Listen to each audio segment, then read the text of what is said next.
My name is Penny Wright. Today is May 20th, 2020, as if we needed to know the year. And I'm very happy to be in the presence of a local pastor whose name is Father Patrick Edwards, and he presides over the St. John's Episcopal Church at 100 South Main Street in Southampton, New York. And thank you so much for being here with us today to give us a few thoughts about Thank you. What your life is like now. We've talked to a variety of people, and we thought that that it was very likely that a pastor such as yourself would have different experiences from many others. We all do, and yours would probably be quite different from most of us. So let me ask, before we begin to touch on how you are currently spending your time, in a few sentences, can you just tell us what your life looked like before, if there was a routine or a pattern to your days or weeks? Well, the rhythm of the week and the rhythm of the church year is punctuated here in Southampton by the fact we have a summer colony. So, we would see ordinarily January, February, March as just being very slow and begin to pick up in April and certainly go gangbusters starting in May. And then we have so many events that we're engaged in here. We have like our beginning of summer bazaar that would ordinarily be the Saturday Memorial Day weekend. And we have a large art show that we do in July and all of the other events and the life that we share with St. Andrew's Dune Church on the beach. And all of that now has either been brought to a grinding halt or has become very, sort of questionable as whether we would see it happen, very tentative. Okay. So just from the get-go, your typical week would involve a lot of being with people. Is that correct? Absolutely. And, it's the reason why I love doing, this ministry is that it's very gregarious. And I spend a lot of time with folks. I tend to spend, my mornings in the offices. But in the afternoons, I try to go out and see people and spend time with folks. And I'm involved in the community in places like the volunteer fire department where I serve on the fire police squad and things of that sort. So it's very unusual for me to be sort of confined and have to keep myself separate from people. On the other hand, though, I will say that I'm, everything now is turned down to being either in Zoom meetings or telephone calls. And even then, I've still had some people that want to spend personal time with me. And so we do social distancing. We try to, time that down to nice days, and we'll meet outside on the front steps or something like that and talk. And, it's been my custom with my wife and I and whoever parishioners come by to keep what we call the daily office, which is morning prayer and evening prayer. And now it's been kind of fun because we're doing it live stream on Facebook. And that's enabled us to really kind of broaden the number of folks, if you go by the views that they show. But the feedback we're receiving, I'm seeing people from all over the country, and it's kind of funny, all over my life, I've connected with folks I went to high school with that tune in every morning or evening or both to participate in that regular rhythm of daily worship that we did keep before and very rarely had people join us. And now we've got lots. And I didn't always speak to a lot of people, but I'm spending more time every day talking and being with people over the telephone or otherwise than I did even before, because people are worried, people are concerned, and they're reaching out for particular prayer, but they also want to talk about what it means and what's happening and what insights I can give them or help them to share that will be of strength and will be of optimism for them during this time. Well, you've touched on the fact that there do seem to be some silver linings in all of this. In your past activities, I'm assuming that you would spend a certain amount of time visiting sick people. Is that correct? We are absolutely banished. That's a harsh word. That's what I was going to ask. We've been banned. All clergy have been banned from the hospitals, Really? From the nursing facilities, for obvious reasons. This hardly says that I'm isolated. Oops, sorry about that. I should have muted things. I'm so sorry. You're going to edit this, right? But no, I've been banned from, as all clergy have, from nursing homes and hospitals. And that's, including family members for that matter that aren't able to visit those places. Right.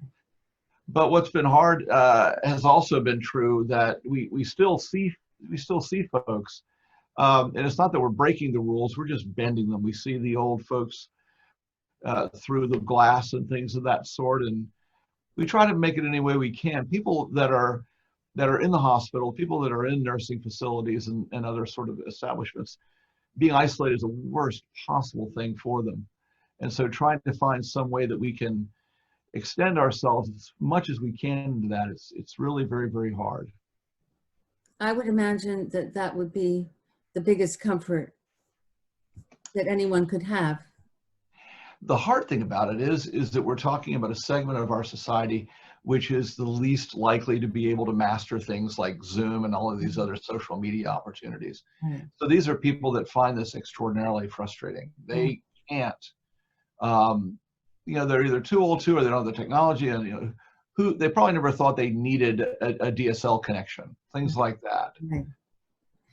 I heard a news segment the other day about doctors who are wearing pictures of themselves and nurses with smiles on their faces with no masks. And I thought, this is not a little thing. This is a huge thing, because one of the experiences that people talk about as being one of the worst is having everyone look the same, not just not hearing from your loved ones or not being with them, but really feeling a strange connection to the people who are taking care of you.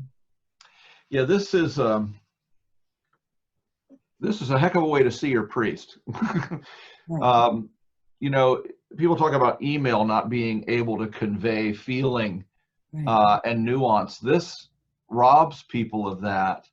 And in a way, what's so hard for me is that for instance, all of our services, including, we do masses and what have you on Sunday, even those, we've been banned by the authorities from our actual church space. And we're really blessed to have a small side chapel that we're conducting our services in. But if you can imagine, where I was normally facing my congregation, I could feel the emotion in myself going back and forth in a nonverbal ways. I'm now facing two brown doors, and it's incredibly difficult. Even though my wife and my children join me inside the chapel, it's so hard for us to be able to look at this blank wall and try and convey the feelings that we're having, because there's no one to feel against, if you will. When you do these services, are they live streamed or are they recorded and then sent?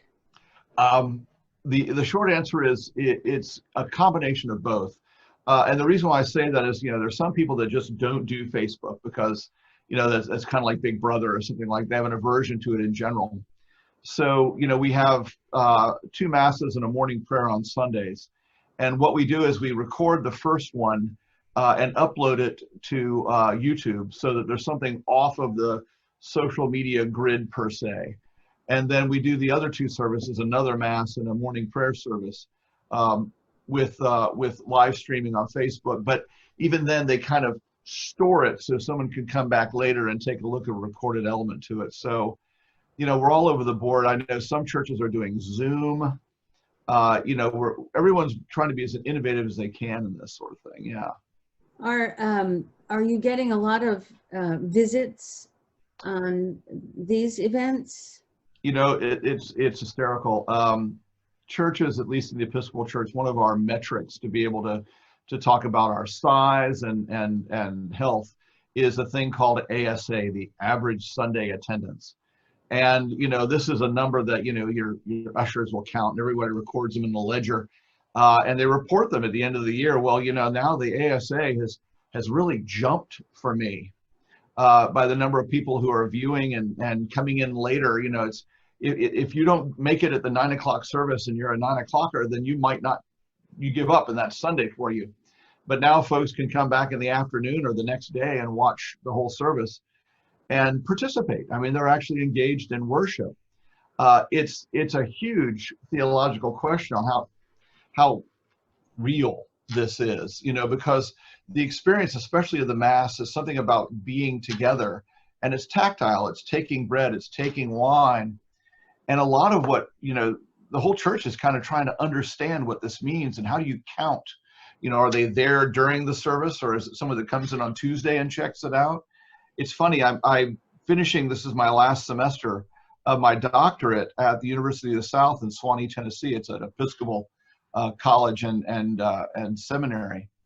And one of the classes in the doctoral seminar I'm taking is on pandemic Christianity, and it's addressing the practicalities and the theologies of what could conceivably be for a long time our new normal. Yeah. Do you get a lot of questions about from people who might question their faith or question God? I mean, this must be a trying time for someone in the ministry. Well, it is and it isn't. I taught for a while at a seminary in Malawi, and several of my dearest friends that I went to seminary with are Malawi and South Central African priests, and some other folks in Malaysia and Thailand and other places like that. And I one time was talking about something that was happening in the States, and my dear friend Andrew Samani listened very carefully, and in this sage voice he goes, "Oh, that's terrible. That's Tuesday in Malawi." And the reality for us is, if there's anything about this that I think is really jarring people, is that we are getting a taste of what it feels like to be in the third world. Not in the sense that we're having, sort of the catastrophic infrastructure issues and things like that, but we've always been able to play the odds that our humanity, our mortality is something that we don't have to really worry about. When it happens, it's a catastrophic problem when you're not 90 something and went quietly in your sleep. And for the vast majority of human beings and for the vast majority of human history, mortality is something that we carried with us. Right. And so in a lot of ways, the difficulties are that people are experiencing this. And I don't mean to depreciate that 1 ounce, and that the losses are anything less than the horrible and sad things that they are. But this has been a burden of humanity that we've always carried, and for an extent, as blessed as we are as people in the Western world in the 21st century, we haven't had at our elbow like this. Mm-hmm. So there's not only a rich tradition, but a great deal of truth about how to face and answer these questions. No, this is not God punishing America. It is not God trying to send us a message. Those are easy answers to make, but to help someone understand why it is that they're living to see this, and what does it mean for them, and how do they carry on their lives and their faith, and I've dealt with some families, very young people that were pregnant. What am I doing bringing a child into this world, and reassuring them that this has been not only the plight of humanity, but the hope of humanity, that we can carry on. Are you finding that there are ways in which people and families are discovering things that are valuable that they might not have paid attention to? I think so. But at the same time, we as a species are given to self-anesthetizing. Mm-hmm. Some friends of mine in the clergy, and of course that's why I love social media. I can't see them, but boy, are we talking a lot, and it's interesting because somebody said, after 9/11, we all said, that's it. We're never going to be the same again. And pretty quickly we went back to where we were. Mm-hmm. This is a trauma. It may have deeper economic and social impacts, and who knows when we'll get a vaccine or be able to really feel like we can just get back to normal. Right. But we're very durable creatures as human beings, and the truth is, I think that people are finding it, but I try to tell people in some horribly unfortunate and troubling and dangerous way, this is a moment we've been given. This is something that all too soon we'll begin to be able to ignore. Mm-hmm. And the hardest thing for us is not necessarily the threat of our lives or our health, as much as it's just the sheer boredom. And let that sink in. I mean, one of the most greatest gifts we can be given is to sort of be woken up from the reality that we really fill our days with a lot of stuff that just entertains us. Right. And back in the 90s, there was a great book called Entertaining Ourselves to Death. Mm-hmm. And that book talked a lot about, how it is that we are so distracted, bringing religion back into it. Karl Marx used to say that religion was the opium of the people. And in some ways, the opium of 21st century America is, unlimited streaming, whatever the heck it may be, that you need never be left alone with your thoughts. And for that matter, to be left alone with your family and their thoughts too. And so I would certainly never wish COVID-19 on anyone. I don't think God did this to make this happen to us. It's a good chance for us to look around and ask the question, what is it that I'm missing and why? I love that word that we've been saying, essential, essential businesses and things of that sort. What is essential to us that we're missing, that maybe we don't have? And ask ourselves, is it really worth it? Mm-hmm. Well, you know what? That is something that other people have brought up too. I think it's just a brilliant, observation. But I want to ask you, even though we could go on for a very long time, obviously you are not one of the people who's had trouble, because you've been bored.